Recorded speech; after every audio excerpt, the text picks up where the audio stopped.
شهر رمضان الذي أنزل فيه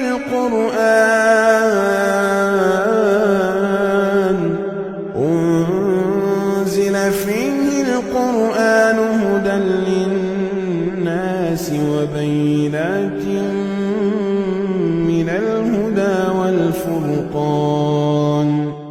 السلام علیکم ورحمۃ اللہ وبرکاتہ.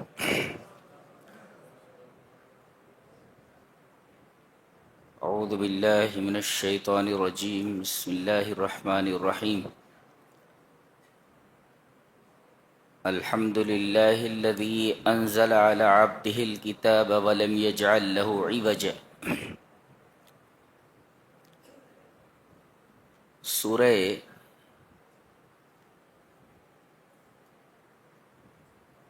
کہف چل رہی ہے جو 16ویں پارے میں تھوڑی دور تک چلی گئی.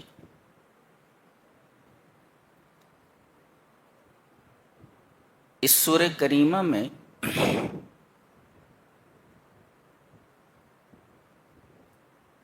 یہ بیان کیا گیا ہے کہ عام طور پر اللہ اپنے بندوں کو 4 چیزوں سے آزماتا ہے. یعنی یہ 4 آزمائشیں اس کے اوپر آتی ہیں.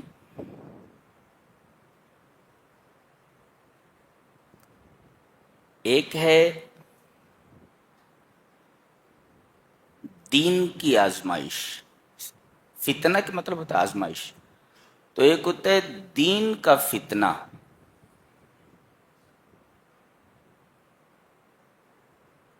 جس سے اصحاب کہف 2 ہوئے. یہ چند نوجوان تھے جو اپنے رب کے اوپر ایمان لائے اور ہدایت سے سرفراز ہوئے.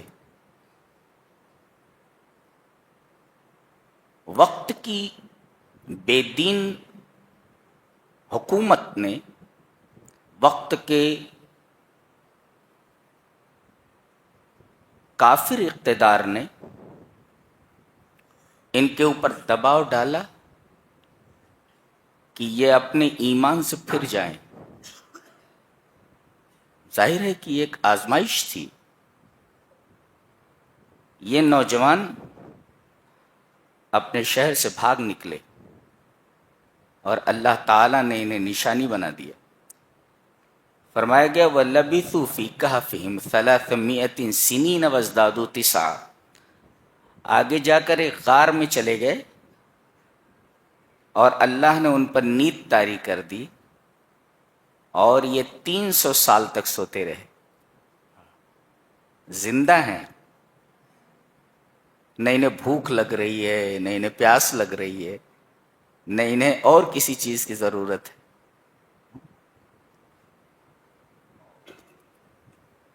فرمایا گیا وَلَبِثُوا فِي كَهْفِهِمْ 300 سِنِينَ وَازْدَادُوا 9. یہ 300 سال تک سوتے رہے اور یہ زیادہ ہوئے 9 کے اعتبار سے. یعنی 300 اور اس پر 9 سال کا اضافہ. کیا مطلب ہے؟ مطلب یہ ہے جیسا کہ بعض لوگ اس آیت کریمہ سے استدلال کرتے ہوئے بتاتے ہیں کہ 300 سالوں میں شمسی اور قمری اوقات میں، سالوں میں 9 سال کا فرق ہوا. یعنی جو شمسی سال ہوتا ہے سورج کے اعتبار سے اور جو قمری سال ہوتا ہے چاند کے اعتبار سے، تو قمری اور شمسی اعتبار سے 300 سالوں میں 9 سال کا فرق ہوا.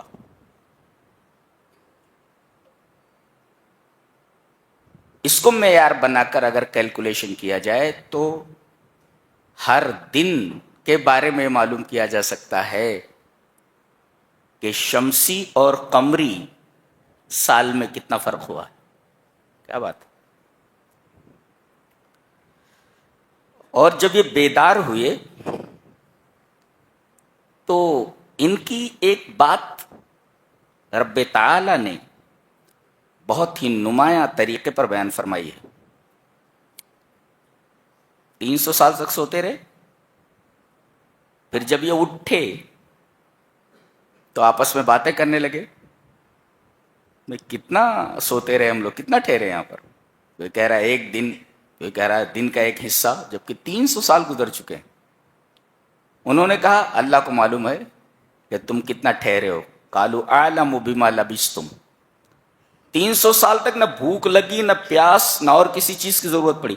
جیسے ہی یہ جاگے، انہیں بھوک لگ گئی، تو اپنے ساتھیوں میں سے ایک کو وہ پرانا روپیہ، پرانا سکہ جو 300 سال پہلے کا ہے، وہ دے کر کے بھیجا اور کہا کہ جا کر کے بستی سے کھانا لے آؤ، شہر سے کھانا لے آؤ. دیکھو فَبْعَثُوا أَحَدَكُمْ بِوَرِقِكُمْ، سکہ دے کر کے ان میں سے ایک کو بھیجو شہر کی طرف، الی المدینہ. فَلْيَنْظُرْ أَيُّهَا أَزْكَىٰ طَعَامًا، تو وہ دیکھے جا کر کہ پاکیزہ کھانا کون سا ہے. کیا بات. اس بات کو قرآن حکیم نے بہت نمایاں طریقے پر بیان کیا. پہلے اس پر ایک مفسر کا تبصرہ دیکھیں. وہ لکھتا ہے کہ الحرام لا یکون زکیا وکثیر من الناس لا یتحری الحلال وہذا من اسباب شقائی کثیر من البیوت. کیا تبصرہ ہے. کہتا ہے کہ حرام کھانا یہ زکی نہیں ہوتا، پاک نہیں ہوتا، ناپاک ہوتا ہے. حرام کھانا، حرام جو ہوتا وہ پاک نہیں ہوتا، زکی نہیں ہوتا. اور اکثر لوگ حلال و حرام کی تمیز نہیں کرتے، حلال روزی تلاش نہیں کرتے. اس کا نتیجہ کیا ہوتا ہے؟ وَهَذَا مِنْ أَسْبَابِ شَقَاءِ كَثِيرٍ مِنَ الْبُيُوتِ. یہ شہر میں یا کسی سوسائٹی میں اکثر گھروں کی بدنصیبی اور بدحالی کا سب سے بڑا سبب ہے. یعنی اگر آدمی حلال و حرام کی تمیز نہ کرے تو اس گھر میں برکت نہیں، بدبختی آتی ہے، بے برکتی آتی ہے. کتنے لوگ ہیں اپنے آپ کو مسلمان کہتے ہیں اور سود جیسی لعنت میں ملوث ہیں. برکت کیسے آ سکتی ہے؟ ان نوجوانوں کو دیکھو، ایک کو بھیج رہے ہیں پیسہ دے کر کے کہ لا کر کے پاک کھانا ہمیں دو، ناپاک نہیں. اب ذرا سوچو کہ یہ کیا چیز لے کر بھاگے تھے؟ توحید لے کر بھاگے تھے، اور اللہ نے انہیں سلا دیا. 300 سال کے بعد جب جاگے تو کس چیز کی بات کر رہے ہیں؟ حلال کھانے کی بات کر رہے ہیں. پتہ یہ چلا کہ توحید میں اور حلال روزی میں، توحید میں اور عقل حلال میں بڑا گہرا ربط ہے. آدمی جتنا حلال کھائے گا اس کی توحید اتنی ہی زیادہ بلند ہوگی، اور جتنا حرام کھائے گا اس کی توحید اتنی ہی زیادہ خراب ہوگی اور اتنی ہی زیادہ پست ہوتی چلی جائے گی. یہ بہت ہی خوبصورت بات کہی گئی. اچھا، تو جب آدمی دین کے فتنے میں مبتلا ہو تو کیا کرے؟ اس فتنے میں مبتلا ہو جائے تو کیا کرے؟ اللہ تبارک و تعالی نے اس کا علاج بیان فرمایا ہے. 2 کام کرنے ہیں، ایک صبر اور ایک نیک لوگوں کی صحبت. برے لوگوں کی صحبت سے الگ ہو جاؤ اور صبر اختیار کرو. صبر اور نیک لوگوں کی صحبت.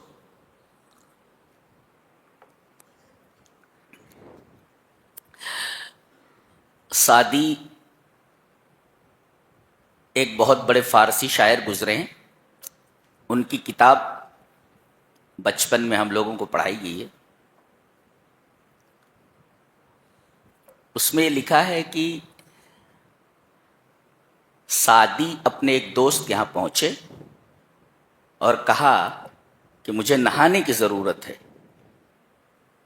تو پہلے آج کل کے جدید طریقے والے صابن تو تھے نہیں، اس نے ایک خوشبودار مٹی لا کر دی. پہلے عورتیں بھی اسی مٹی سے نہاتی تھی، بالوں میں لگا لیتی جس سے جوئیں وغیرہ نکل جاتے تھے. اب تو طرح طرح کے صابن آ گئے. تو اس نے ایک خوشبودار مٹی لا کر کے دی کہ اسی سے نہا لو. تو لکھتے ہیں کہ گلے خوشبوئے در حمام روزے رسید از دست محبوب بدستم بدو گفتم کی مشکی یا عبیری کی از بوئے دلاوے دے تو مستم بگفتا من گلے ناچیز بودم ولیکن مدت باگل نشستم جمال ہم نشی در من اثر کرت وگرنہ من ہما خاکم کے ہستم. بہت پیاری بات کہی. کہہ رہے ہیں کہ ایک خوشبودار مٹی میرے دوست نے مجھے نہانے کے لیے دی، صابن کے طور پر استعمال کرنے کے لیے. اور میں حمام میں گیا تو مٹی مہک رہی تھی. تو میں نے اس سے پوچھا کہ تم مشک ہے یا عبیر ہے؟ اس لیے کہ میں تیری دلاویز خوشبو سے مست ہو گیا ہوں. تو مٹی ہے اتنی خوشبودار ہے. تو بدو گفتم کی مشکی یا عبیری، میں نے اس سے پوچھا کہ تو مشک ہے یا عبیر ہے کہ میں تیری دلاویز خوشبو سے مست. تو اس نے کہا کہ میں ایک ناچیز مٹی تھی لیکن ایک مدت تک میں پھول کے ساتھ رہی ہوں، تو میرے ہم نشین کے جمال نے میرے اندر اثر کر دیا، ورنہ میں وہی مٹی کی مٹی ہوں، پھول کے ساتھ رہی ہوں. تو اچھی صحبت اختیار کرو. کسی لوہار کے پاس بیٹھو گے تو ایک تو کالا دھواں تمہاری ناک کے ذریعے پیٹ میں جائے گا، اور ہو سکتا ہے کہ تمہارے کپڑے جل جائیں کہ بھٹی سے چنگاریاں اٹھ رہی ہیں. لیکن اگر کسی خوشبو بیچنے والے عطار کے پاس بیٹھو گے تو اگرچہ تم خوشبو نہ خریدو مگر تمہیں اس کی خوشبو ملتی رہے گی. تو صحبت نیکاں اختیار کرو. بتایا گیا وَاصْبِرْ نَفْسَكَ مَعَ الَّذِينَ يَدْعُونَ رَبَّهُمْ بِالْغَدَاةِ وَالْعَشِيِّ يُرِيدُونَ وَجْهَهُ. تم صبر کرو اور ان لوگوں کے ساتھ رہو جو اپنے رب کو صبح و شام پکارتے ہیں اور اس کی رضا چاہتے ہیں، انہی کے ساتھ رہو. تو اگر آدمی دین کے فتنے میں مبتلا ہو تو علاج یہ ہے کہ وہ صبر کرے اور اچھے لوگوں کی صحبت اختیار کرے. یہ اور دوسرا فتنہ ہے مال کا فتنہ. مال کے فتنے کے تعلق سے یہاں ایک نوجوان کا واقعہ بیان کیا جا رہا ہے کہ ایک مومن نوجوان ہے جس کا دوست کافر ہے، اور اس کافر دوست کے 2 باغ ہیں انگوروں کے، اور باغ کے چاروں طرف کھجوروں کے درخت ہیں، اور بیچ میں جو جگہ خالی وہاں کھیتی ہو رہی ہے. وَكَانَ لَهُ ثَمَرٌ، اور یہ باغ دونوں کے دونوں بڑے پھل دیتے تھے. نوٹوں میں کھیل رہا تھا، رولنگ ان منی، بالکل نوٹوں میں کھیل رہا تھا. تو اس کا دوست اس سے ملنے کے لیے آیا، کہا کہ چل اپنا فارم ہاؤس دکھاتا ہوں، اپنا باغ دکھاتا ہوں. دکھایا. فقال لصاحبه وهو يحاوره انا اكثر منك مالا واعز نفرا. یہ کافر دوست اپنا باغ دکھاتے ہوئے اپنے مومن دوست سے کہتا ہے، وهو يحاوره، بات کرتے ہوئے، انا اکثر منك مالا واعز نفرا، میں مال کے اعتبار سے تجھ سے زیادہ ہوں، میرے پاس تجھ سے زیادہ مال ہے. واعز نفرا، اور میرے پاس لوگوں کی تعداد بہت ہے، نفری بہت ہے، کام کرنے والے بہت ہیں، میرے رشتہ دار بہت ہیں، بہت سے میرے بیٹے ہیں، نفر. اور باغ میں چلتے ہوئے داخل ہوتے کہنے لگا اپنے نفس پر ظلم کرتے ہوئے، قال ما اظن ان تبید هذه ابدا، میرا یہ باغ کبھی تباہ نہیں ہوگا. ٹھیک ہے، یہاں تک تو کہا اس نے. وما اظن، یعنی میرا گمان یہ ہے کہ یہ باغ کبھی تباہ نہیں ہوا. اور وما اظن الساعة قائمۃ، اور میں سمجھتا ہوں کہ قیامت وامت کوئی چیز نہیں ہے، قیامت نہیں آنے والی ہے. دیکھو یہ دوسری بات، وما اظن الساعة قائمۃ، قیامت قائم ہونے والی ہی نہیں ہے. تیسری بات بڑی خطرناک ہے، وَلَئِن رُدِدتُّ إِلَىٰ رَبِّي، بفرض محال، مان لو سپوز اگر مرنے کے بعد زندگی ہوئی تو میں جب اپنے رب کی طرف لوٹ آیا جاؤں گا تو اس سے بہتر چیز مجھے وہاں ملنے والی ہے. تو کیا کہتے ہیں، یہاں مل رہا ہے تو وہاں بھی ملنے والا ہے. یہ دیکھو مومن دوست کیا کہنے لگا، قال له صاحبه وهو يحاذ اكفرت بالذي خلقك من تراب، ارے تو اپنے اس رب کا انکار کر رہا ہے جس نے تجھ کو مٹی سے پیدا کیا، خلقك من تراب ثم من نطفہ، پھر نطفے سے، ثم سواك رجلا، تجھے ایک معتدل اور بہترین نوجوان بنایا ہے. لیکن هو اللہ ربی، تم مان یا نہ مان، میرا اللہ ہی رب ہے اور میں اپنے رب کے ساتھ شرک نہیں کروں گا. ولا اشرک بربی احدا.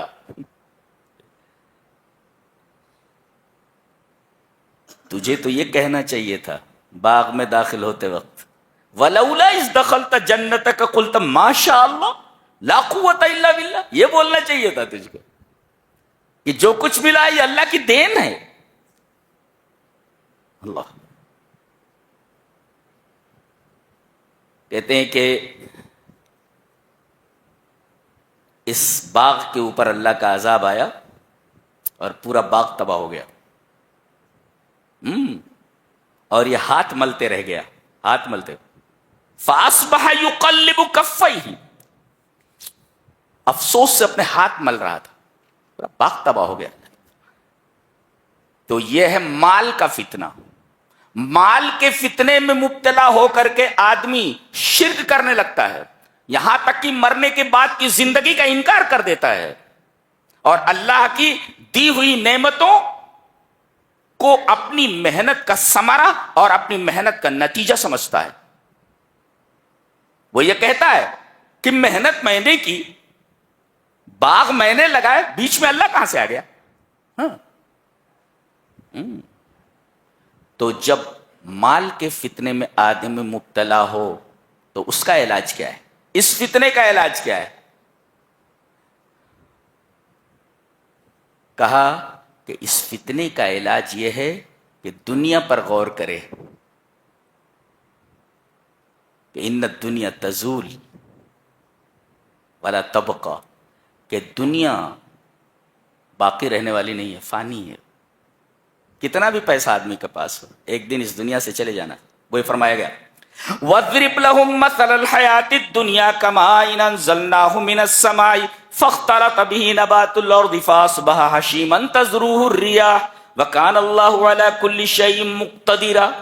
کیا بات ہے، کہا کہ دنیاوی زندگی کی مثال پانی کی طرح ہے جو آسمان سے نازل ہوئی، زمین کے پودوں سے ملی اور پھر اس کے بعد پودے اگے اور اس کے بعد کھیتی چورا چورا ہو گئی. تو آدمی مال کے فتنے میں اگر مبتلا ہو تو دنیا کے اوپر غور کرے کہ دنیا فانی ہے، یہ ہمیشہ رہنے والی نہیں ہے تیرے ساتھ. یہ تو اس عورت کی طرح ہے جس کا ہر رات ایک شوہر ہو. جی سعدی نے بالکل صحیح کہا ہے، نہ لائق بود عیش با دل برے کہ ہر بامدادش بود شوہر. ایسی دنیا سے، ایسی چیز سے دل لگانا بالکل درست نہیں ہے، ایسی عورت سے، ایسے محبوب سے دل لگانا بالکل درست نہیں جس محبوب کا ہر رات ایک شوہر ہو. یہ دنیا ایسی ہی ہے. اور اس کی مثال پانی سے دی گئی ہے. جی پانی کی خصوصیت یہ ہے کہ وہ ٹھہرتا نہیں ہو. اگر کہیں ٹھہرا بھی رہے تو ہوا چلنے کی وجہ سے مستری ہوتا ہے, ایسے لہریں پیدا ہوتی رہتی. اور کسی نے سچ کہا ہے کہ یہ دنیا پانی کی طرح ہے اور تمہاری زندگی ایک کشتی کی طرح ہے. یہ تمہاری زندگی کی کشتی پانی کے اوپر چل رہی ہے. جب تک پانی نیچے ہے تب تک تم بھی محفوظ ہو اور کشتی بھی محفوظ ہے. اگر پانی کشتی کے اندر آ گیا تو کشتی بھی ڈوب جائے گی, تم بھی ڈوب جاؤ گے. تو دنیا کو دنیا کی اوقات میں رکھو. دنیا کو اگر کشتی میں لے آؤ گے زندگی کی تو تم بھی چلے جاؤ گے اور ایک کشتی بھی چلی جائے گی. تو دنیا فانی ہے, پانی سے تشبیہ دی گئی اس کی. کیا کتاب ہے, سبحان اللہ. یہ انسان کا کلام نہیں ہو سکتا. اس کتاب کو ہم نے کتنا مظلوم بنا رکھا ہے. بتانے پر سمجھ میں آتا ہے کہ کتنی بڑی چیز آپ لوگوں کے پاس ہے. تو آدمی دنیا کے فتنے میں مبتلا ہو, مال کے فتنے میں مبتلا ہو تو دیکھے کہ یہ مال ہمیشہ تیرے ساتھ رہنے والا نہیں ہے. یہ تیری ڈگری ہمیشہ تیرے ساتھ رہنے والی نہیں ہے. جب تک زندہ کہتے ہیں ڈاکٹر صاحب السلام علیکم, مر گیا تو کہتے ہیں لاش کو اٹھاؤ. اب ڈاکٹر نہیں بولتے اس کو, کہتے ہیں لاش کو اٹھاؤ.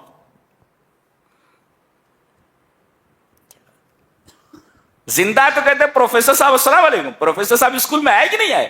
مر گئے کہنے لگے کہ اس لاش کو کب اٹھانے والے ہو, جنازہ کب اٹھایا جانے والا ہے. یہ نہیں کہتے پروفیسر صاحب کو کب اٹھانے والے ہو. پروفیسری ختم ہو گئی یہاں پہ, ڈاکٹری ختم ہو گئی یہاں پہ, انجینئرنگ ختم ہو گئی. اس پوائنٹ پر آنے کے بعد سب کچھ فنش ہو جاتا ہے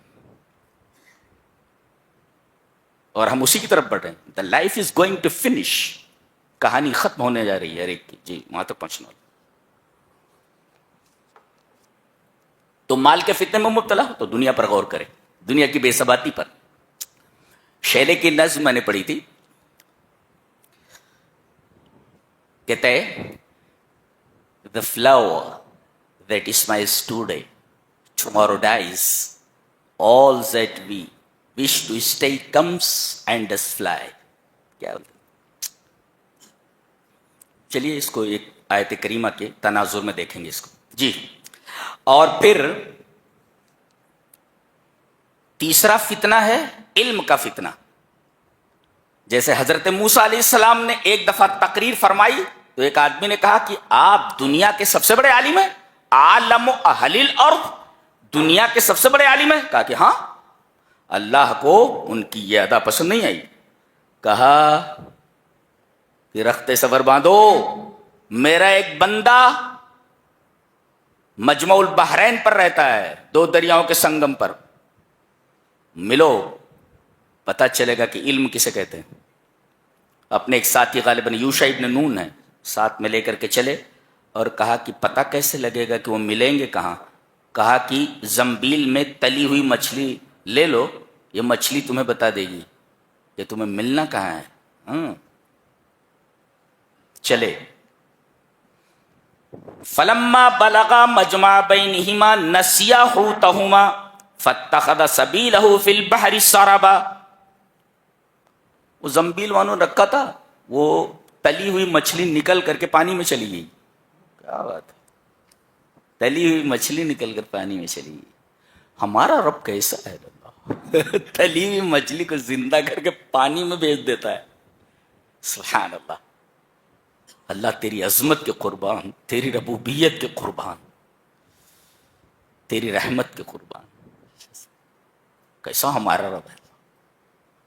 تلی ہوئی مچھلی نکل کر کے دریا میں چلی گئی. اور کوئی چیز اگر پانی میں سے نکل کر آگے چلی جائے تو پانی مل جاتا ہے آپس میں, لیکن وہ مچھلی اس طرح گئی تھی کہ سرب بنا ہوا تھا. سرب کا مطلب ہوتا ہے ایک سرنگ بنی ہوئی تھی کہ مچھلی ادھر سے گئی ہے, پانی کے اندر سرنگ بنا دیا اس نے, اور سرنگ ایسے بنی ہوئی ہے. مچھلی بھی اس کے قبضہ قدرت میں، اب پانی بھی اس کے قبضہ قدرت میں۔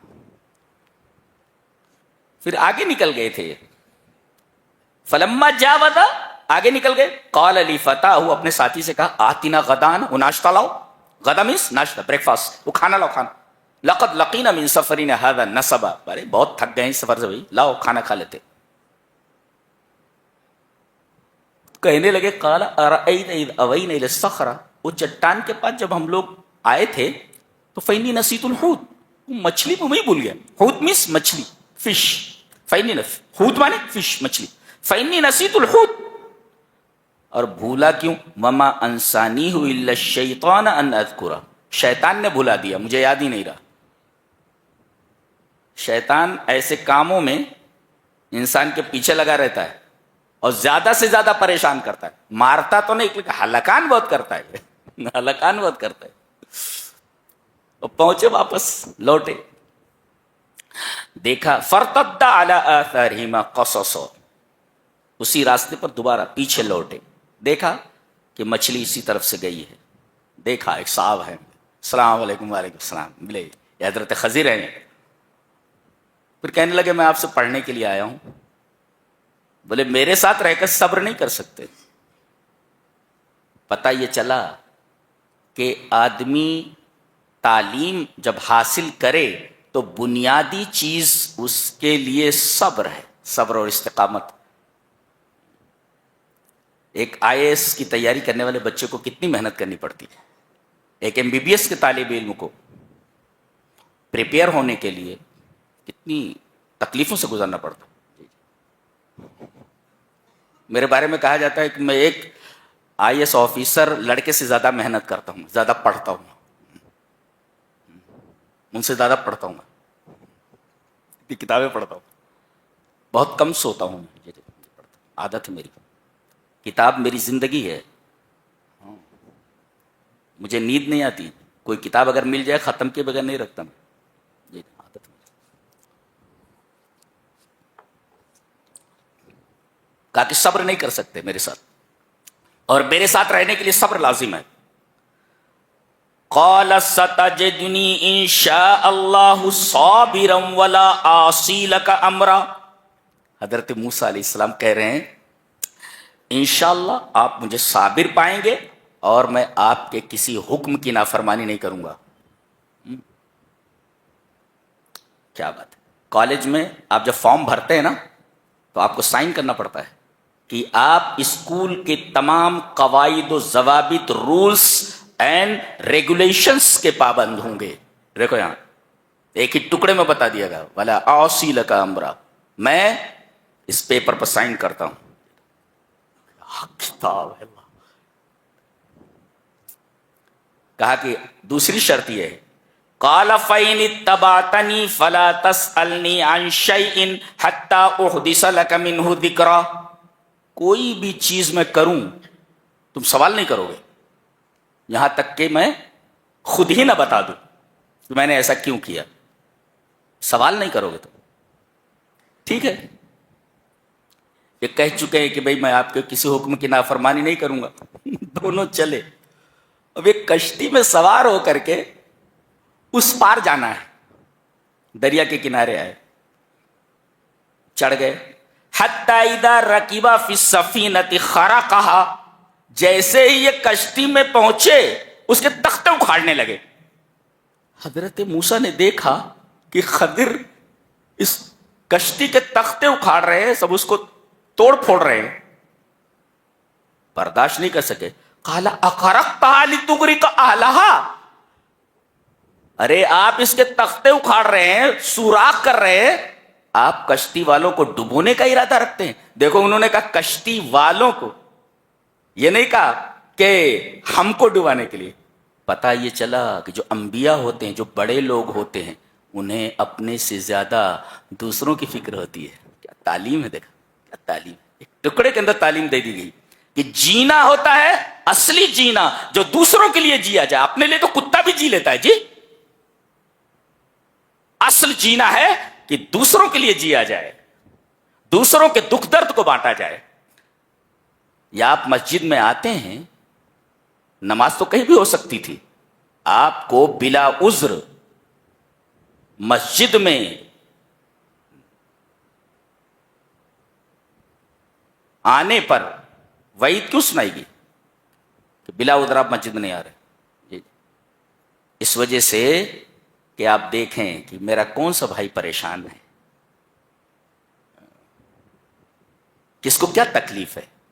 اگر آپ اس تکلیف کو دور کر سکتے ہیں آپ دور کریں، اس لیے آپ کو جمع کیا جاتا ہے. ورنہ یہ عبادت تو کہیں بھی ہو سکتی تھی. آپ دیکھیں امام کو کیا تکلیف ہے، مؤذن کو کیا تکلیف ہے، کوئی بیمار ہے نماز میں شامل ہے اس کو کیا تکلیف ہے، آپ کے پڑوسی کو کیا تکلیف ہے، چاہے وہ مسلم ہو یا غیر مسلم ہو.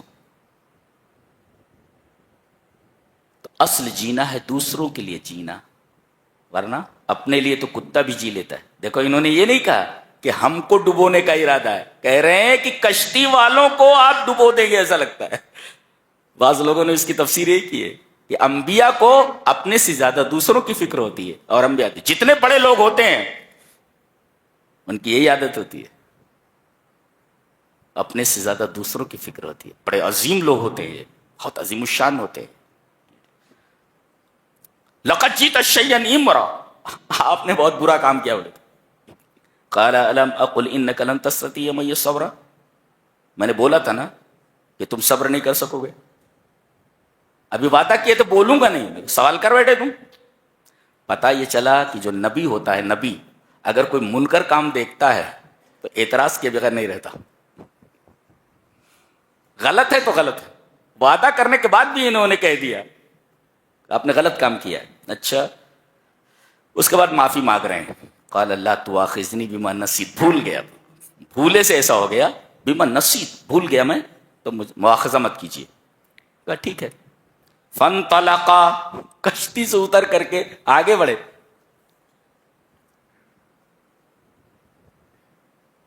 دریا کے اس پار جب پہنچے تو دیکھا ایک لڑکا کھیل رہا ہے، پکڑا، اس کی گردن مروڑ دی، مار کر کے پھینک دیا ایک طرف. حتی اذا لقیا غلاما فقتلا، ایک لڑکے کو دیکھا، پکڑا، اسے مار دیا.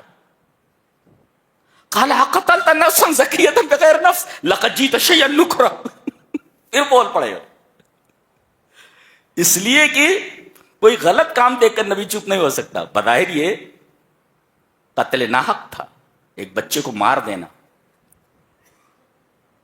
حضرت خضر نے کہا قال الم اقل لک انک لن تستطیع معی صبرا، میں نے تم سے کہا نہیں تھا کہ میرے ساتھ رہ کر تم صبر نہیں کر سکتے؟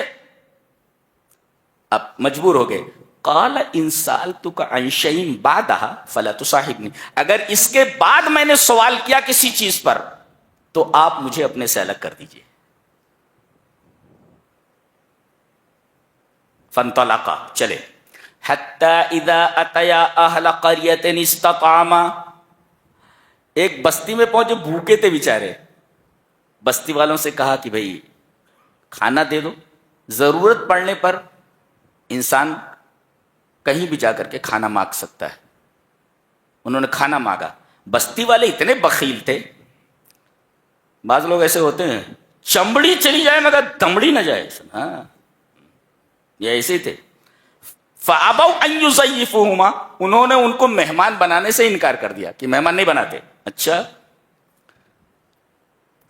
بہرحال بیچارے بھوکے سوئے ہوئے تھے. گاؤں میں سے نکل کر انہیں دوسری طرف جانا تھا. گاؤں میں جیسے کہ دیکھا کہ ایک دیوار گرا چاہتی ہے، a wall ready to collapse. دیکھا کہ ایک دیوار ہے جو بالکل گرا چاہتی ہے. اراد ان ينقض، گرنے والی ہے، ریڈی ٹو کلیپس، بالکل گرنے والی ہو. حضرت خضر علیہ السلام آگے بڑھے اور اپنی جو قوت تھی جسے اللہ نے عطا کی تھی لگا کر کے دیوار کو سیدھا کر دیا. اب یہ تو غصے میں تھے ہی، ویسے بھی جلالی پیغمبر ہے، غصے میں آئے. قال لو شئت لاتخذت علیہ اجرا، پیسے لے لیتے تھے. بولے اتنے بخیل تھے کہ انہوں نے ہمیں مہمان نہیں بنایا تو دیوار سیدھی کرنے کے لیے پیسہ لے لیتے تھے. لو شئت لاتخذت علیہ اجرا، پیسے لے لیتے. قال هذا فراق بینی و بینک، تمہاری شرط کے مطابق اب میں تمہیں اپنے ساتھ نہیں رکھ سکتا. چلو. سوال یہ ہے کہ موسیٰ سیکھنے کیا گئے تھے اور کیا سیکھا؟ جواب یہ ہے کہ وہ اتنی بڑی یونیورسٹی تھی، حضرت موسیٰ جیسے عالم کا داخلہ بھی نہیں ہوا اس یونیورسٹی میں. اتنا بڑا عالم ہے خضر. یہ اللہ نے بتایا کہ تم کہتے ہو تم سب سے بڑے عالم ہو، میرے اس بندے سے ملو کتنا بڑا عالم ہے یہ. اب جب جانے لگے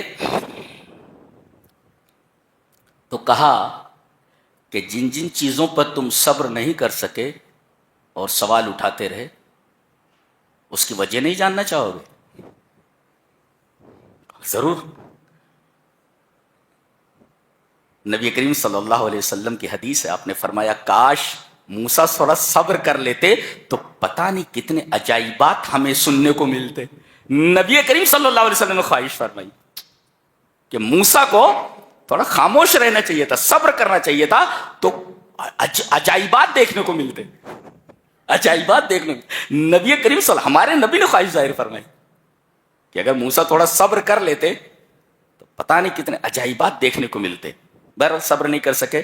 حضرت خضر نے کہا کہ اب جائیے، آپ ہمارے اسکول میں آپ کا داخلہ نہیں ہوگا.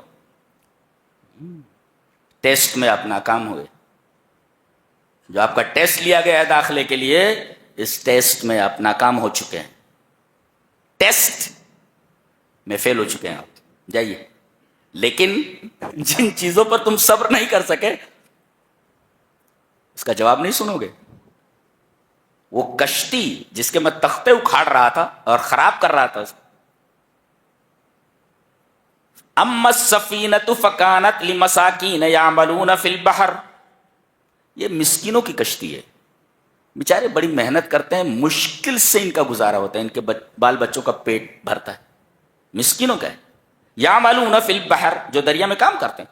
فاردت ان اعیبھا، میں نے چاہا کہ اس کشتی کو عیبدار بنا دوں، اس لیے کہ آگے ایک بادشاہ ہے، بہت ظالم بادشاہ ہے، اچھی کشتی دیکھ لیتا ہے، کشتی لے لیتا ہے. اس میں ایک مفسر نے بڑا اچھا نکتہ بیان کیا ہے کہ کبھی کبھی اللہ تبارک و تعالی چھوٹی مصیبت میں مبتلا کر کے بڑی مصیبت کو دور کر دیتا ہے. یہ دیکھو، یہاں تختے توڑنے کی بات تھی، یہاں تو پوری کشتی ہاتھ سے چلی جاتی تھی. اچھی کشتی دیکھتا تھا، غصب کر لیتا تھا. اس وجہ سے میں نے وہ کشتی کے تختے یا اس میں ہم نے خرق کیا. وَكَانَ وَرَاءَهُمْ مَلِكٌ يَأْخُذُ كُلَّ سَفِينَةٍ غَصْبًا، كُلَّ سَفِينَةٍ غَصْبًا، غصب کر کے وہ کشتی لے لیتا تھا. غصب. وَأَمَّا الْغُلَامُ، بچے کی جس کی میں نے گردن مروڑی ہے. فَكَانَ أَبَوَاهُ مُؤْمِنَيْنِ، اس بچے کے ماں باپ مومن ایمان والے ہیں. فَخَشِينَا أَن يُرْهِقَهُمَا طُغْيَانًا وَكُفْرًا، یہ اپنے ماں باپ کو آگے چل کر کے کہیں طغیان اور کفر میں نہ مبتلا کر دے، اپنے ماں باپ کے ایمان کے لیے خطرہ بن جائے. اللہ، یعنی ایمان ایسی قیمتی شے ہے کہ جان دی جا سکتی ہے، ایمان نہیں دینا چاہیے. جان چلی جائے کوئی پرواہ نہیں، ایمان ہاتھ سے نہیں جانا چاہیے. دیکھیں یہاں پر فَأَرَدْنَا أَن يُبْدِلَهُمَا رَبُّهُمَا خَيْرًا مِّنْهُ زَكَاةً وَأَقْرَبَ رُحْمًا. وہ بچہ تو مر گیا. حضرت خضر فرما رہے ہیں ان مومن ماں باپ کو اس سے اچھا بدلہ اللہ دینے والا ہے، بہترین اولاد دینے والا. یہ تو نافرمان اولاد ہے جو اپنے ماں باپ کے ایمان کے لیے خطرہ بن سکتی تھی. اللہ نیک اولاد دینے والا ہے ان کو. تو کبھی کبھی کوئی چیز اللہ لے لے تو ذہن میں بات رکھو کہ اس سے اچھی چیز دینے کا ارادہ فرمایا ہے اس نے. فَأَرَدْنَا أَن يُبْدِلَهُمَا رَبُّهُمَا خَيْرًا مِّنْهُ زَكَاةً وَأَقْرَبَ رُحْمًا. اس وجہ سے میں نے اس کو مارا کہ اپنے ماں باپ کے ایمان کے لیے خطرہ نہ بن جائے، اس لیے کہ ماں باپ اس کے مومن ہیں. اور یہ دیوار جو میں نے سیدھی کی، وَأَمَّا الْجِدَارُ فَكَانَ لِغُلَامَيْنِ يَتِيمَيْنِ فِي الْمَدِينَةِ، اس شہر کے اندر یہ گھر جس کی یہ دیوار تھی جس کو میں نے سیدھا کیا، یہ دو یتیم بچوں کی ہے اور اس کے نیچے خزانہ گڑا ہوا ہے. وَكَانَ أَبُوهُمَا صَالِحًا، ان کا باپ نیک تھا. حضرت ابن عباس فرماتے ہیں حُفِظَا بِصَلَاحِ أَبِيهِمَا، یہ دونوں یتیم بچے اپنے باپ کے مال سے محروم نہیں ہوئے.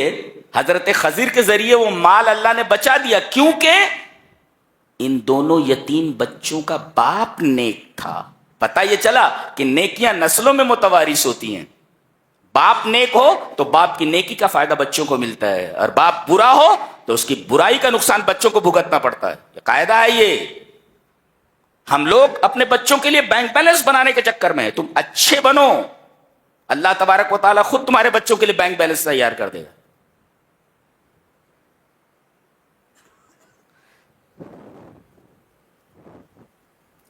وما فعلتہ عن امری, میں نے اپنی طرف سے یہ نہیں کیا ہے.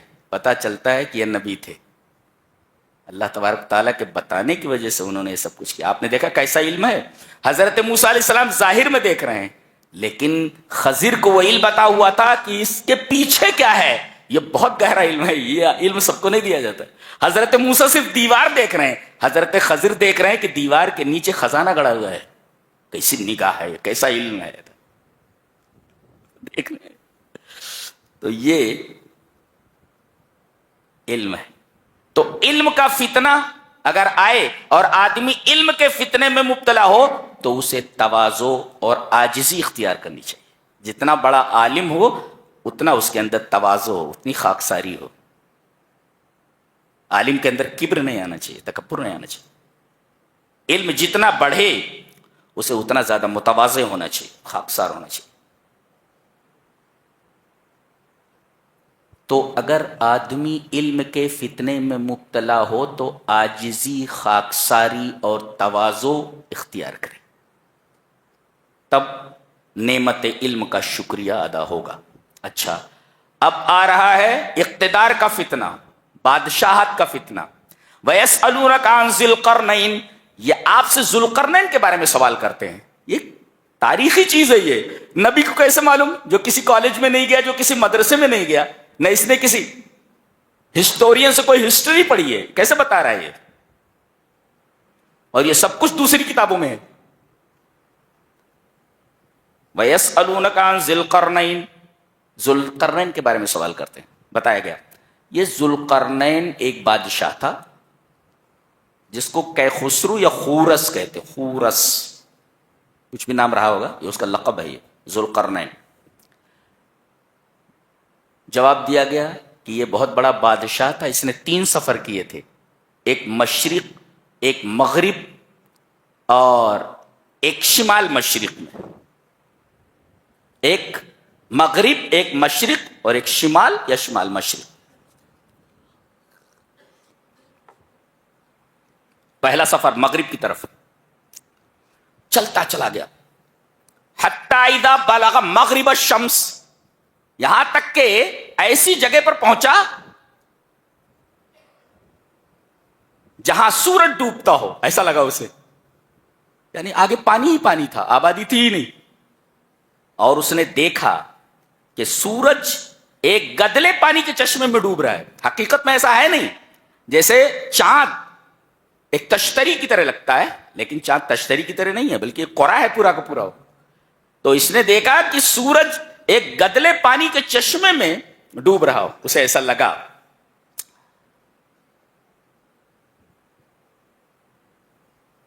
وہاں ان لوگوں سے کہا کہ دیکھو یہاں مل جل کر کے رہو, ایک دوسرے پر کوئی ظلم نہیں کرے گا, اور توحید کو اپنی زندگی میں لاؤ, اس لیے کہ سب سے بڑا ظلم شرک ہے. قلنا یا ذا القرنین اما ان تعذب و اما ان تتخذ فیہم حسنا قال اما من ظلم فسوف نعذبہ, جو بھی ظلم کرے گا اس کو سزا دوں گا. تو یہ مغرب کا سفر ہے. یہ ایسا سیاح ہے جو مغرب میں چلتا چلا گیا اور وہاں جا کر رکا کہ آگے پانی ہی پانی تھا, کوئی آبادی نہیں تھی. اس جگہ کون سی آبادی تھی؟ چند لوگ تھے وہاں جو کوئی شریعت اور کوئی عقیدہ ان کے پاس نہیں تھا, آپس میں لڑتے بھیڑتے رہتے تھے, ظلم کرتے رہتے تھے ایک دوسرے پر. اس نے ڈانٹا ان کو, کہا کہ مل کر کے رہو اور ایک دوسرے پر کوئی ظلم نہ کرے. اور وَأَمَّا مَنْ آمَنَ وَعَمِلَ صَالِحًا فَلَهُ جَزَاءً الْحُسْنَى, ایمان قبول کر لو عمل صالح کرو، اچھے بن کر کے رہو، یہ ان کو بتایا اسے. اور پھر دوسرا سفر اس کا ہوا مشرق کی طرف. حتی اذا بلغ مطلع الشمس، یہ تو پہلا سفر تھا جہاں سورج ڈوبتا ہے وہاں تک پہنچا. اور دوسرا سفر جہاں سورج نکلتا ہے، ایسا لگتا ہے جیسے نکل رہا ہوں یہاں سے، وہاں پہنچا. تو دیکھا کہ وہاں پر ایک ایسی قوم رہ رہی ہے جو گھر نہیں بناتی. ان کے اور سورج کے درمیان کوئی چیز حائل نہیں ہو رہی، کوئی پردہ نہیں ہے. ہو سکتا ہے ننگے رہے ہوں، بہت ساری جگہوں پر لوگ ننگے رہتے، مرد اور سب ننگے رہتے، ننگے تھے. ان کے اندر کوئی تہذیب و تمدن نہیں تھا، کوئی سیویلائزیشن نہیں تھا ان کے پاس. پھر اس کے بعد یہ شمال کی طرف روانہ ہوا اور ایسی جگہ پر پہنچا جہاں ایک درہ تھا. اس درے کے دوسری طرف سے یاجوج ماجوج آ کر متمدن اور مہذب آبادیوں کے اوپر حملہ کرتے تھے اور لوٹ مار کر کے چلے جاتے تھے. یہ وہاں پہنچا تو لوگوں نے اس سے ریکویسٹ کی، کہا کہ اس درے کو بند کر دیجیے آپ، تاکہ یاجوج ماجوج کے فتنے سے ہم محفوظ ہو جائیں. اس نے کہا کہ مین پاور چاہیے ہمیں، آدمی دو، بقیہ پیسہ ہم دیتے ہیں. ایک سد تیار کی اس نے، اور پھر ایسی سد تھی کہ یاجوج ماجوج اس پر چڑھ بھی نہیں سکتے، تو اس کو توڑ بھی نہیں سکتے، تو سوراخ بھی نہیں کر سکتے. یاجوج ماجوج کون ہے پتہ نہیں، اس لیے کہ اللہ تبارک و تعالی کی بیان کردہ بعض باتیں اپنے ظہور میں وقت کی منتظر ہیں. جب ظاہر ہوگا تو پتہ چل جائے گا اچھا یہ یاجوج ماجوج. ابھی قیاس آرا ہی نہیں کی جا سکتی کہ روس والوں کو یاجوج ماجوج کہا جاتا ہے یا کہیں پہ ہے، کیا کہیں پر ہیں یہ جی، اپنے وقت پر ظاہر ہو جائیں گے. پتہ چل، ہم نہیں تو ہماری نسلیں دیکھ لیں گی کون ہے. تو قرآن حکیم کے بعض بیان کردہ واقعے اپنے ظہور میں وقت کے منتظر ہیں. وقت جب آئے گا تو پتہ چل جائے گا کہ یہ کون ہے اور کہاں رہتے تو کدھر سے نکلیں گے یہ. بہرحال وہ درے کو اس نے بند کر دیا. یہ بادشاہ تھا. آدمی کو اللہ جب بادشاہت دے، اقتدار دے، تو اسے کیا کرنا چاہیے؟ اقتدار کے فتنے سے محفوظ رہنے کے لیے کیا کرے؟ اس نے کہا رحمت من ربی، اس نے کہا کہ یہ میرے رب کی طرف سے رحمت ہے. یہ میرے رب کی طرف سے رحمت ہے، یہ جو اللہ تبارک تعالی نے مجھے عطا کیا ہے. تو آدمی کو جب اللہ اقتدار دے تو اقتدار کو اللہ کی رحمت سمجھے، اور رحمت سمجھتے ہوئے لوگوں کی خیر خواہی دن رات کرتا رہے. اس کا یہ کام ہے. جب یہ رحمت ہے تو لوگوں پر رحم کرے، لوگوں کی خیر خواہی کرے.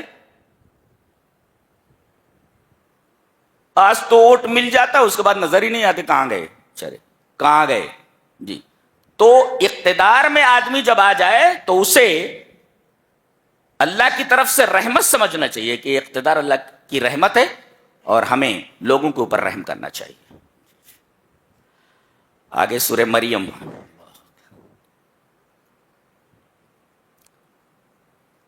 غور سے دیکھیں. اس میں سورہ کریمہ میں آپ دیکھیں گے کہ 16 بار رحمان کی صفت آئی ہے، 16 مرتبہ. اب پورے قرآن میں 58 مرتبہ ہے، 58 ٹائمز. پورے قرآن میں لفظ رحمان 58 بار آیا ہے، 58 ٹائمز. اور ان 58 میں سے 16 مرتبہ صرف اسی سورہ میں آیا ہے، اور 4 مرتبہ لفظ رحمت آیا ہے، لفظ رحمت جی. اس میں سارے کے سارے واقعات معجزہ ہیں. مادہ پرست دنیا کو اللہ تبارک و تعالی نے یہ قاعدہ دے دیا، اصول دے دیا کہ میں اسباب کا پابند نہیں ہوں. میں کوئی بھی چیز بغیر سبب کے بھی پیدا کر سکتا ہوں. آدمی سوچتا بدلی نہ ہو تو بارش نہیں ہوتی. اللہ تبارک تعالیٰ فرماتا ہے کہ میں سبب کے بغیر بھی مسبب پیدا کر سکتا ہوں، بدلی کے بغیر بھی بارش برسا سکتا ہوں. دیکھیں حضرت زکریا کا تذکرہ ہے. یہ خود بوڑھے ہیں, جوانی کا موسم گزر چکا ہے, اور ان کی بیوی بانجھ ہیں, اولاد ہونے کا سوال ہی پیدا نہیں ہوتا. یہ بوڑھے ہیں اور ان کی بیوی بانجھ ہے, لیکن اللہ تبارک و تعالیٰ سے دعا کرتے. دعا دیکھو, کاف ہا یا عین صاد ذکر رحمت ربک عبدہ زکریا. یہاں دیکھو, رحمت اور عبدیت دونوں کو ایک ساتھ ذکر کیا. ایک مفسر لکھتا ہے کلما زادت العبودیہ زادت الرحمت, جتنی زیادہ آپ کی بندگی بڑھتی جائے گی اللہ کے لیے, اتنی زیادہ اللہ کی رحمتیں تمہارے اوپر آئیں گی. تو تم جتنا بندے بنتے جاؤ گے, اللہ کی رحمتیں اتنی زیادہ تمہارے اوپر سایہ فگن ہوتے. کلما زادت العبودیہ زادت الرحمت, ذکر رحمت ربک عبدہ زکریا اذ نادى ربہ نداء خفیا. چپ کے دعا کر رہے تھے, بیٹا چاہیے ان کو.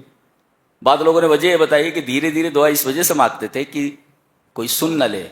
ارے اس حالت میں بھی, اس عمر میں حضرت کو بچہ چاہیے. اور بعض لوگوں نے کہا ہے کہ آدمی جب دھیرے دھیرے دعا کرے تو دھیرے دھیرے دعا میں اخلاص زیادہ ہوتا ہے, دکھاوا کم ہوتا ہے, دکھاوا نہیں ہوتا. تو دھیرے دھیرے دعا کرتے تھے. اب دیکھو دعا کا طریقہ سیکھو, دعا کیسے مانگی جائے. اپنے رب کو پکارا. پہلے تو اللہ تبارک تعالیٰ کے اسماء حسنہ کا وسیلہ لو. اذ نادى ربہ نداء خفیا, اللہ تبارک و تعالیٰ کے اسماء حسنہ کا وسیلہ لو. ربوبیت کا حوالہ لیا گیا, یہ جی ربوبیت کا وسیلہ لیا گیا.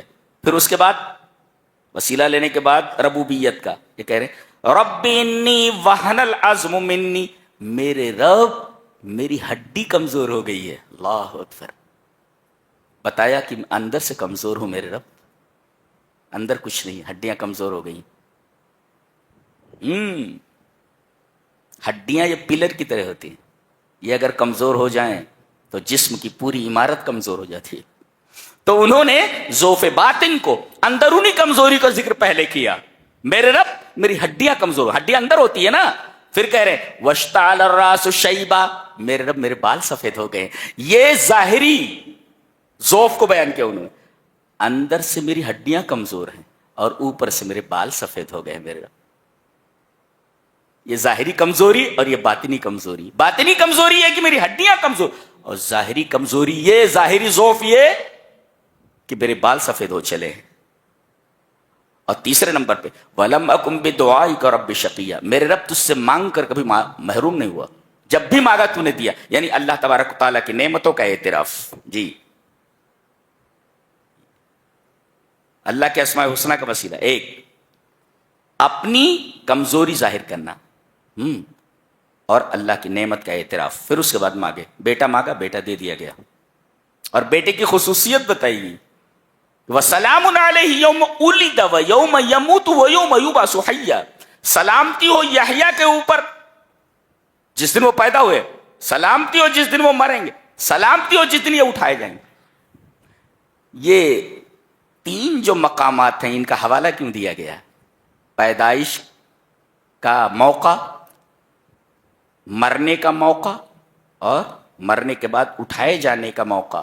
ان تین مواضع ثلاثہ, مواطن ثلاثہ, یہ تین جگہوں کا تذکرہ بطور خاص کیوں کیا گیا؟ اس لیے کہ یہ تینوں چیزیں متکرر نہیں ہوتی, کبھی ایک ہی بار ہوتی ہے. الانسان یولد مرۃ واحدہ ویموت مرۃ واحدہ ثم یبعث مرۃ واحدہ, پیدا ہوتا ہے ایک بار, مرتا ہے ایک بار, اٹھایا جائے گا ایک بار. جی بتایا دیا ہے. یہ اس کے بعد حضرت مریم کا تذکرہ ہے. یہ وہی ہیں کہ انہوں نے اللہ تبارک و تعالی کی جو مسجد ہے بیت المقدس, اس میں خدمت کو انجام دینا قبول کیا تھا, جیسا کہ ان کی والدہ کی نظر تھی. وہ ایک شرقی مکان میں رہتی تھی, مشرق کی طرف جو تھا, مشرق کی جگہ تھی, اور باقاعدہ پردے میں رہتی تھی, حجاب لگا رہتا تھا وہاں. باقی عورتوں کے لیے پردہ ضروری ہے. فاتخذت من دونہم حجابا, کمرے میں تھیں, اچانک حضرت جبرائیل آ گئے. واہ, ایک خوبصورت نوجوان کی شکل میں. یہ فرشتہ دیکھو کہاں کہاں پہنچا رہتے تھے, یہاں بھی پہنچ گیا. یہ فارسلنا الیہا روحنا فتمثل لها بشرا سویا، ہم نے اپنی روح کو بھیجا.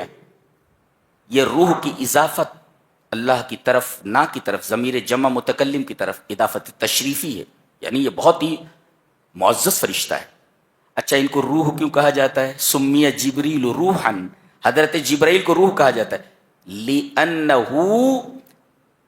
لأن الدین یحیی بہ وبوحیہ، اس لیے کہ یہ وحی لاتے ہیں اور وحی کی وجہ سے آدمی کے دل زندہ ہوتے ہیں. جی لاتا ہے، وہی لاتا ہے. یہ کون؟ جبریل. اس وجہ سے تو روح کہا جاتا ہے. گویا کہ یہ قرآن کی شکل میں جو چیز ہمیں ملی یہ روح ہے، اس سے زندگی میں روشنی آتی ہے. زندگی لاتا ہے، اس وجہ سے اس کو روح کہا گیا. وحی روح ہے، قرآن روح ہے. تو یہ روح لے کر کے آتا ہے، یعنی دین لے کر کے آتا ہے، وحی لے کر کے آتا ہے، کتاب لے کر کے آتا ہے، جس سے آدمی کی زندگی روشن ہو جاتی ہے، مری ہوئی چیز زندہ ہو جاتی ہے. ایسا دیکھو کوئی نہیں ہے وہاں پر، یہ نوجوان لڑکی ہے اور یہ خوبصورت نوجوان ہے.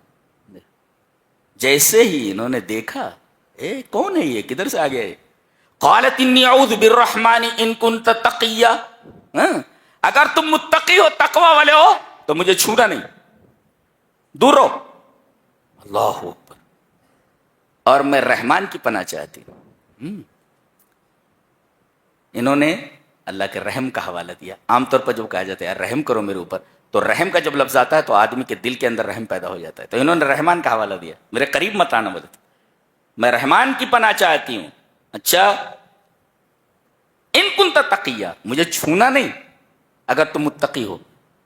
نقطہ یہ ملا لأن التقوی یمنع الفواحش، گندی چیزوں سے روکتا ہے تقوی، اور یہ زنا کا مقام ہے یہ. جی لیکن تقوی ایسی چیز ہے جو فواحش سے روکتا ہے، اور یہ رمضان جو ہے یہ ہمارے اندر تقوی پیدا کرنے کے لیے آیا ہے، لعلکم تتقون. اور ان التقوی یمنع الفواحش، اگر آدمی کی زندگی میں تقوی آ جائے تو آدمی گندی چیزوں سے، یعنی جنسی جذبات کی بے اعتدالی سے جو گناہ وجود میں آتے ہیں، ان تمام چیزوں سے یہ تقوی اس کو روک دیتا ہے. اس وجہ سے تقوی کا حوالہ دیا گیا، تقوی کا حوالہ دیا. کہا کہ گھبراؤ نہیں، میں اللہ کی طرف سے بھیجا ہوا پیغمبر وہ ہوں، فرشتہ ہوں، اور میں تمہیں بچہ دینا چاہتا ہوں اللہ کے حکم سے. کہا کہ بچہ؟ قالت انا یکون لی غلام ولم یمسسنی بشر، میری شادی ہی نہیں ہوئی، مجھے کسی انسان نے چھوا ہی نہیں، بچہ کیسے ہوگا؟ قال کذالک، ایسے ہی ہوگا، اور تیرے رب کے اوپر یہ آسان ہے، بغیر ماں باپ کے آدم کو پیدا کر سکتا ہے، تو صرف یہاں مرد نہیں ہے، عورت تو ہے نا. اللہ تبارک تعالیٰ کے لیے آسان ہے یہ. اچھا حاملہ ہو گئی، وہ ان کے گریبان میں انہوں نے پھونک مارا اور وہ حاملہ ہو گئی. اللہ اکبر. اب یہ پریشان ہو گئی جب حمل ٹھہر گیا، بولے میری شادی نہیں ہوئی، میں قوم کے پاس جاؤں گی کیسے؟ کہتے کہ 8 میل بھاگی چلی گئیں، جب ڈیلیوری کا ٹائم آیا اور ایسے مقام پر پہنچی، ایسی جگہ جس کو بیت اللحم کہا جاتا ہے، جس کا تذکرہ عیسائی کتابوں میں بھی موجود ہے. بیت اللحم پہنچی، 8 میل ہے وہاں سے، وہیں پر یہ بچہ ہوا.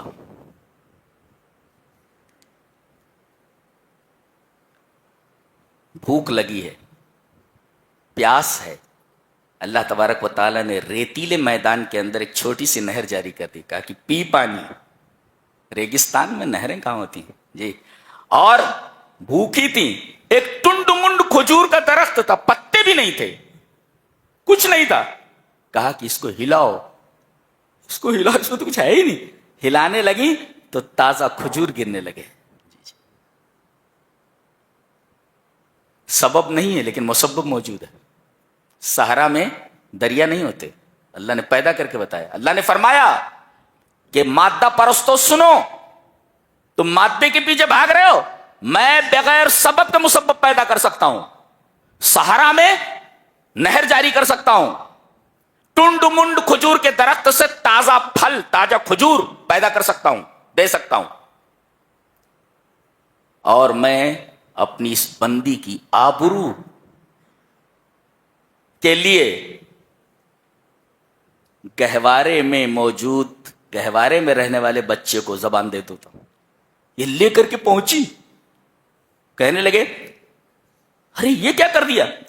یا اخت ہارون ما کان ابوک امرأ سوء وما کانت امک بغیہ. قوم کہنے لگی اے ہارون کی بہن، یہ تو نے کیا کر دیا؟ تیرا باپ برا آدمی نہیں تھا اور تیری ماں یہ زانیہ نہیں تھی، یہ تو نے ایسا کیسے کیا؟ دیکھو سب سے پہلے بھائی کا تذکرہ ہوا ہے، اے ہارون کی بہن. پتہ یہ چلا کہ بہنوں کے اوپر سب سے زیادہ نگاہ بھائیوں کو رکھنا چاہیے، یہ بتایا گیا. اس لیے کہ باپ تو ڈیوٹی پر چلا گیا، ماں گھر کے کاموں میں ہے، یہ نٹھلا گھوم رہا ہے ادھر ادھر. کھانا اور گھومنا تو کم سے کم بہن کو نگاہ میں رکھ، بہن کہاں جا رہی ہے. یا اخت ہارون. اس پر اعتراض کرنے والوں نے یہ اعتراض کیا ہے کہ قرآن حکیم میں یہ تاریخی غلطی ہے، ہسٹوریکل ایرر ہے. تاریخی غلطی کیا غلطی ہے بھائی؟ کہا گیا کہ ہارون کی بہن کہا گیا ہے، اور موسیٰ کے جو بھائی ہارون ہیں یہ ان سے 1500 سال پہلے گزر چکے ہیں، تو یہ ہارون کی بہن کیسے ہوئی؟ لہذا قرآن حکیم میں ہسٹوریکل ایرر ہے. جواب اس کا یہ ہے کہ سامی زبان میں اور دیگر زبان، اس وقت کی جو زبانیں تھیں، سامی زبان، ہیبریو، اس طریقے کی سریانی، ان زبانوں میں یہ دونوں لفظ استعمال کیے جاتے تھے، اخ اور اخت، بھائی اور بہن. ایسی بہنوں اور ایسے بھائیوں کے لیے جن کو کسی قبیلے کی طرف منسوب کرنا ہو یا جن کو کسی معزز ہستی سے منسوب کرنا ہو. مثلا ان کے خاندان میں، ان کے قبیلے میں کئی سال پہلے کوئی بزرگ آدمی تھا، کوئی اچھا آدمی تھا، تو کہہ دیتے تھے کہ وہ اس کا بھائی ہے، یہ اس کا بیٹا ہے، اس کی بہن ہے. یہ تعبیر عام تھی اس زبان میں. تو حضرت مریم یہ یقیناً حضرت موسیٰ اور حضرت ہارون کے خاندان سے ہیں، لہذا اس وقت کے ماحول کے مطابق، طریقے کے مطابق ان کو کہہ دیا گیا کہ ہارون کی بہن ہے. لہذا ہسٹوریکل ایرر نہیں ہے، اس کی دلیل بھی قرآن میں موجود ہے. وَإِلَىٰ عَادٍ أَخَاهُمْ هُودًا. عاد کی طرف ہم نے ہود کو بھیجا. دیکھو پوری قوم کو ہود کا بھائی کہا گیا ہے، تو پوری قوم ان کی سگی، ان کے سگے بھائی اور سگی بہنیں تھی خطان میں. تو ایسے جو سگے بھائی نہیں ہوتے، نسبتی جو بھائی ہوتے یا کسی قبیلے کی طرف ان کا انتساب کیا جائے تو ان کی طرف بھی بہن اور بھائی کی نسبت کی جا سکتی ہے. یہ وہی ہے. کہا کہ یہ تو نے کیا کر ڈالا؟ فاشارت الیہ، نے اشارہ کیا. قالوا کیف نکلم من کان فی المہد صبیا. ہم بچے سے کیسے بات کر سکتے ہیں؟ بچہ بولتا تھوڑی ہے، یہ تو چھوٹا بچہ ہے، یہ کیسے ہم سے بات کرے گا؟ اب یہ کہہ ہی رہے تھے قال انی عبد اللہ، چھوٹے بچے ہیں، وہ گود میں ابھی پیدا ہوئے. کہا کہ میں اللہ کا بندہ ہوں. دیکھو سب سے پہلے حضرت عیسیٰ علیہ السلام کی زبان سے جو جملہ نکلا وہ یہ تھا کہ میں اللہ کا بندہ ہوں، سن آف گاڈ نہیں ہوں، میں سن آف گاڈ نہیں ہوں، میں اللہ کا بندہ ہوں. میں قرآن حکیم نے حضرت عیسیٰ علیہ السلام کا صحیح مقام بتایا ہے کہ آپ کا مقام کیا ہے، کہ آپ اللہ کے بندے ہیں اور بغیر باپ کے پیدا ہوئے ہیں. سب سے پہلے یہاں سوچنا ہی چاہیے کہ سب سے پہلے یہ کہنا چاہیے تھا بچے کو کہ میری ماں عفیفہ ہے، پاک دامن ہے، لہذا اسے کچھ مت کہو. لیکن ماں کے اوپر لگائے ہوئے الزام کو پہلے دور نہیں کیا انہوں نے. سب سے پہلے انہوں نے توحید کی دعوت دی، کہا کہ میں اللہ کا بندہ ہوں. کہیں یہ نہ سمجھ لو کہ میں اللہ کا بیٹا ہوں. جی اللہ کا بیٹا ہوں. پتہ ہی چلا کہ اللہ کا حق پہلے ہے، بندوں کا حق بعد میں. اور اللہ کا سب سے بڑا حق ہے کہ آدمی توحید کو اختیار کرے، اس کے ساتھ کسی کو شریک نہ کرے. گہوارے میں بولا ہے یہ نبی، جی قال انی عبد اللہ، میں اللہ کا بندہ ہوں. یہ حضرت عیسیٰ علیہ السلام ہے.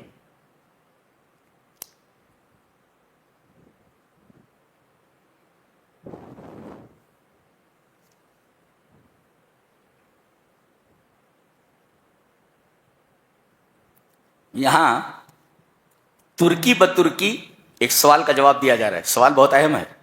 کیا جب میں مر جاؤں گا تو دوبارہ زندہ کر کے اٹھایا جاؤں گا؟ جی یہ سوال ہے.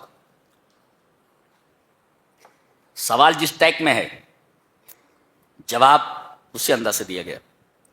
فرمایا گیا وَيَقُولُ الْإِنسَانُ أَإِذَا مَا مِتُّ لَسَوْفَ أُخْرَجُ حَيًّا. جواب أَوَلَا يَذْكُرُ الْإِنسَانُ أَنَّا خَلَقْنَاهُ مِن قَبْلُ وَلَمْ يَكُ شَيْئًا. اب دیکھ رہے ہیں انداز بیان دیکھ رہے ہیں آپ.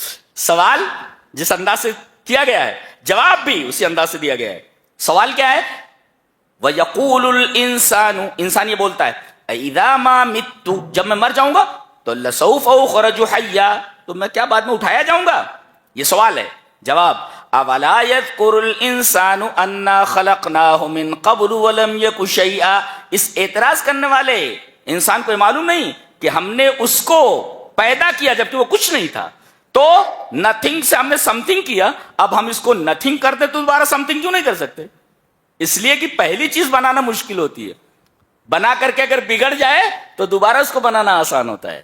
کیا لیکن انداز کتنا پیارا ہے. دیکھیں یہ باس بعد الموت کی دلیل دی گئی ہے.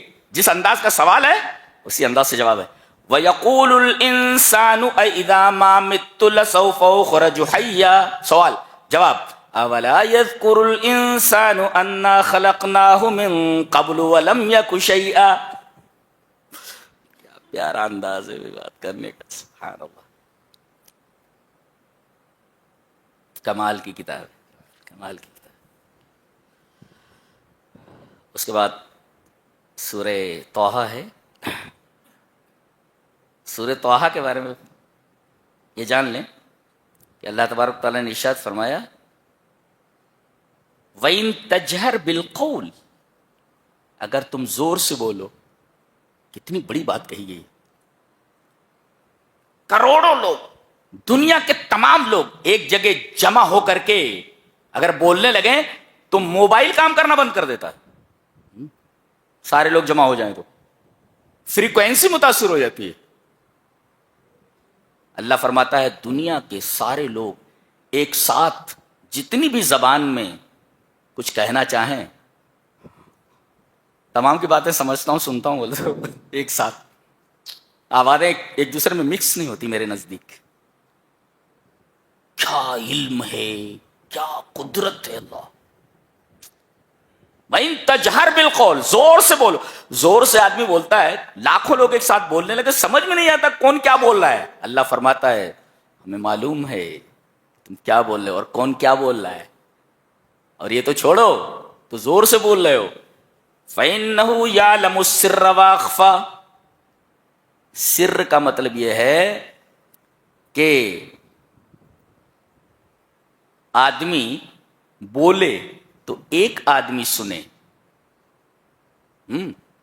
ایک آدمی سن رہا ہو, رب فرما رہا ہے میں یہ بھی جانتا ہوں اس ایک آدمی سے کیا کہہ رہے ہو. اور وَأَخْفَى اور میں اس بات کو بھی جانتا ہوں جو تم اپنے سے کرتے ہو. دوسرے کسی سے کرتے ہو کیا بات کرتے ہو مجھے معلوم ہے. یہاں تک کہ تم اپنے سے بات کرتے ہو کوئی دوسرا نہیں سن رہا تب بھی میں جانتا ہوں تم اپنے سے کیا بات کر رہے ہو. کمال علم ہے اللہ, کمال علم ہے. ایسا کہہ سکتے ہو کہ جو علم تمہارے شعور میں ہے, کانشینس میں ہے, میں اسے بھی جانتا ہوں, اور جو علم تمہارے سب کانشینس میں اسے بھی میں جانتا ہوں. شعور میں کیا ہے وہ بھی میں جانتا ہوں, تحت شعور میں کیا ہے اسے جانتا ہوں. سر کانشینس, اخفا سب کانشینس. تمہارے شعور میں کیا ہے اور تمہارے لاشعور میں کیا ہے سب میں جانتا ہوں. سبحان اللہ, کیا علم ہے. سبحان اللہ, سبحان اللہ.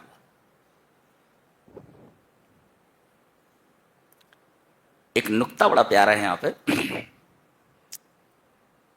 اللہ تبارک تعالیٰ حکم دے رہا ہے موسیٰ کو اور ہارون کو, فرعون کے پاس جاؤ اور اسے میرا پیغام پہنچاؤ, شاید وہ نصیحت حاصل کر لے.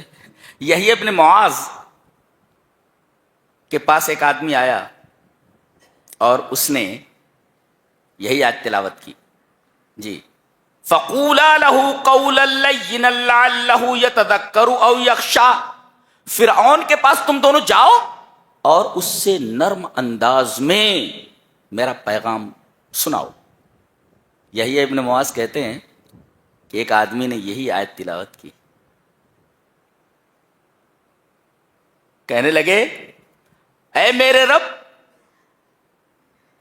ھذا رفقک بمن یقول ما علمت لکم من الہ غیرہ، میرے رب تیری نرمی، تیری مہربانی ایسے آدمی کے اوپر جو کہتا ہے کہ میں اپنے علاوہ کسی کو معبود جانتا ہی نہیں، کہتا ہے کہ میں ہی معبود ہوں، انا الالہ.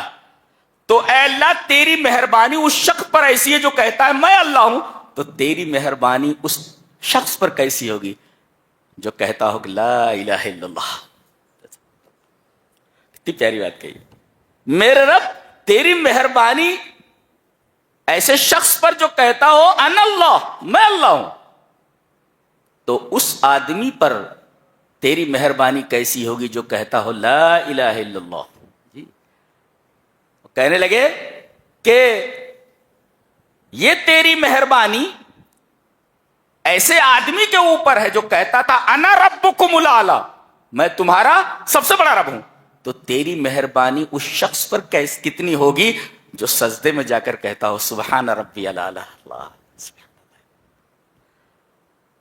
خوش ہو جاؤ، اللہ تبارک و تعالیٰ نے آپ کو مسجد سے جوڑ رکھا ہے، قرآن حکیم سے جوڑ رکھا ہے، توحید سے جوڑ رکھا ہے. اتنی بڑی خوش نصیبی اور نہیں ہو سکتی. زندگی کا کیا ہے، اب ہے تب نہیں ہے کوئی. زندگی سب سے ان گارنٹیڈ چیز اگر ہے تو زندگی ہے، کوئی گارنٹی نہیں. کیا گارنٹی دے سکتا ہے کوئی؟ مسجد سے باہر نکلیں آپ زندہ رہیں گے؟ موت کا فرشتہ کبھی بھی آ سکتا ہے.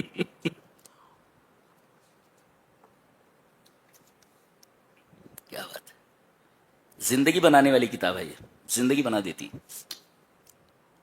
اس کے بعد سامری کا تذکرہ. سامری جب موسیٰ علیہ السلام بنی اسرائیل کو لے کر کے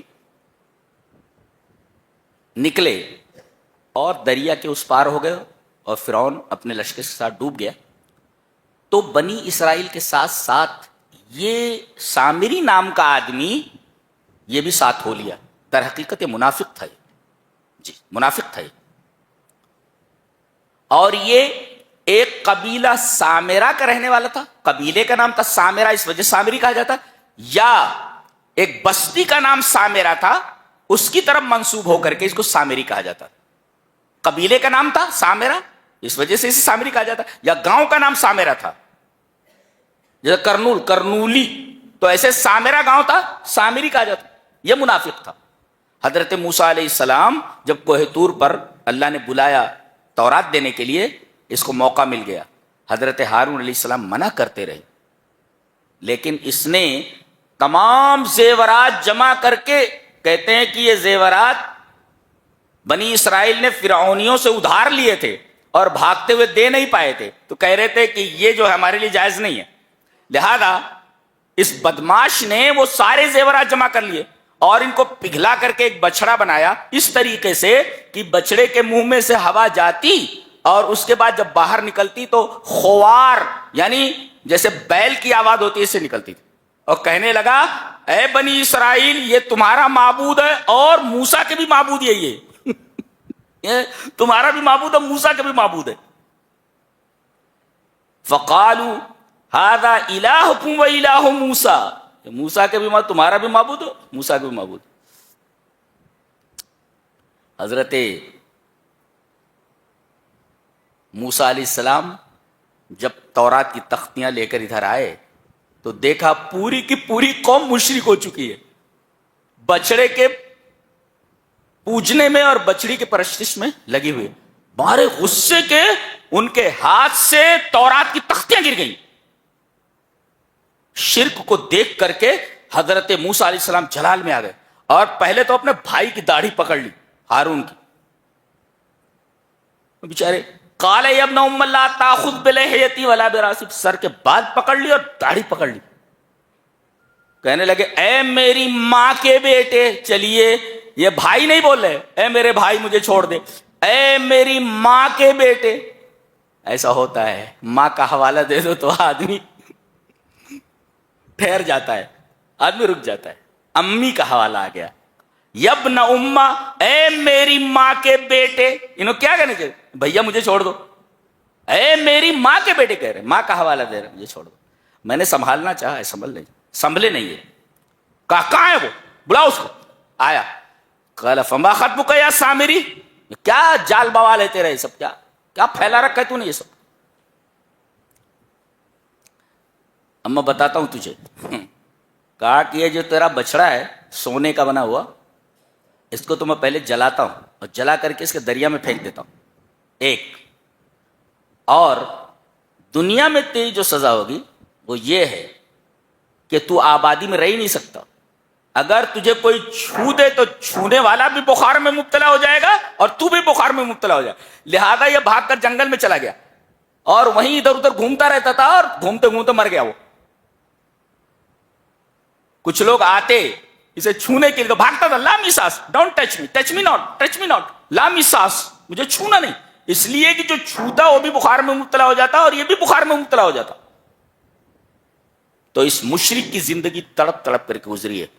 اور جہاں تک اس بچڑے کی بات تھی, حضرت موسیٰ علیہ السلام نے کہا وانظر الی الہک الذی ظلت علیہ عاکفا, جس کا اعتکاف کیے بیٹھے تیرے اپنے معبود کی, میں کیا کرتا ہوں, لنحرقنہ, اسے جلا دے. اس میں بھی معجزہ ہے. سونا جلتا نہیں ہے کبھی بھی, سونا جلتا نہیں ہے, اور گرم کرنے کے بعد اس کا وزن بھی کم نہیں ہوتا. یہاں جلا دیا گیا, ہاں سونا جلتا نہیں ہے. اور اسے ریزہ کر کے, ریزہ ہوتا ہی نہیں ہو جلانے سے, اور نہ اس کی قیمت گھٹتی ہے نہ اس کا وزن گھٹتا ہے جلانے کے بعد. یہ عجیب و غریب میٹل ہے یہ. اللہ, ثم لننسفنہ فی الیم نسفا, پھر دریا میں پھینک دیتا ہوں ریزہ کر کے, راکھ بنا کر کے. راکھ ہوتا ہی نہیں, راکھ بنا کر کے اسے میں دریا میں پھینک دوں گا. ارے سونا راکھ بنتا ہی نہیں جلانے کے بعد, اس کا وزن کم نہیں ہوتا. معجزے کا ظہور ہوا, اور وہ بھی ایسے گھومتا گھامتا وہ مر گیا.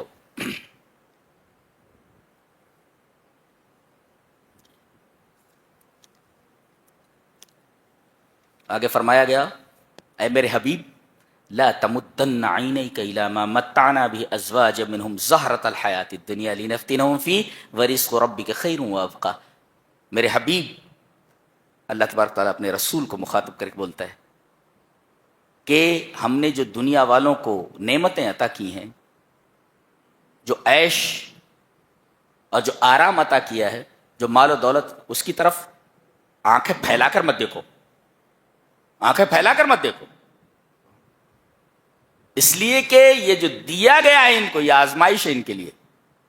اس آزمائش میں پورے نہیں اترے تو یہ مال و دولت, یہ تعیش ان کے لیے فتنہ ہے, آزمائش ہے, یہ جہنم میں جانے والے ہیں. اور کہا نعمتوں کو کہ یہ زہرا ہے. زہرا مانے پھول. اللہ, اور پھول کے بارے میں آپ کو معلوم ہے, وہی میں کہنے جا رہا تھا جو شیلے نے کہا ہے. کیا کہتا ہے, the flower that smiles today tomorrow dies, all that we wish to stay comes and does fly. یعنی یہ پھول, the flower that blooms and then fades away. یہ پھول جو ہوتا ہے نا, اس کی زندگی کیا ہوتی ہے, کھلتا ہے اور اس کے بعد مرجھا جاتا ہے اور گر جاتا ہے. تو دنیا اس نبات, شبہ اللہ بالنبات الذی یظہر ویذبل ثم یزول. اللہ تبارک و تعالی نے دنیا کی زندگی کو پھول سے تشبیہ دی ہے.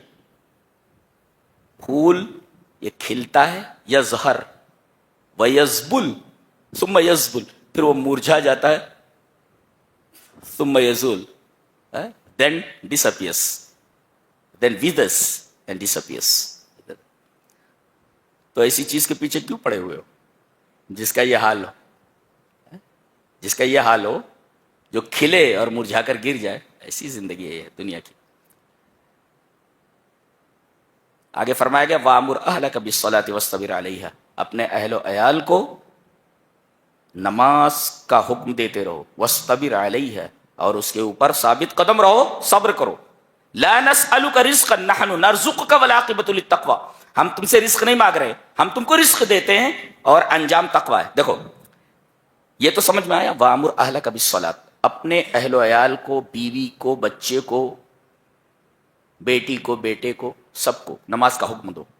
دیکھ نماز، اور یہی نہیں وَاسْتَبِرْ عَلَيْهَا، پابندی کے ساتھ ادا کرو. یہ 360 والی کیا بولتے ہو تو 8 کی کھاٹ کے 360 کے ایسا کچھ ہوتا ہے کیا جی. وَاسْتَبِرْ عَلَيْهَا، اس کے اوپر جمے رہو. ایک صبر، ایک ہوتا ہے استبار. مل فرق بین الصبر والاستبار. صبر کہتے ہیں القدرہ علی التحمل، کسی چیز کو برداشت کرنے کی آپ کے پاس طاقت ہو تو اس کو کہتے ہیں صبر. کوئی زخم ہوا اور آپ اسے برداشت کر رہے ہیں، یہ صبر ہے. القدرہ علی التحمل، زخم کے درد کو آپ برداشت کریں، هذا صبر. استبار کسے کہتے ہیں؟ استبار کہتے ہیں کہ اتنا صبر کے میدان میں آپ آگے بڑھ جائیں حتی یصبح سجیتا، یہاں تک کہ وہ سیکنڈ نیچر بن جائے، آپ کا فطرت ثانیہ بن جائے. ہاں اتنا صبر کرے آپ کو کہ صبر آپ کی عادت بن جائے، بیکمس سیکنڈ نیچر، آپ کی جو ہے جبلت بن جائے، وہ سجیہ بن جائے. اچھا یہ تو ہو گیا، یہ صبر اور استبار میں فرق. لا نسألک رزقا، ہم آپ سے رزق نہیں مانگ رہے، ہم آپ سے رزق نہیں مانگ رہے. رزق نہیں مانگ رہے کہ کیا مطلب؟ نحن نتکفل برزقک، ہم روزی کی ذمہ داری لیتے ہیں. فلا تشتغل، آپ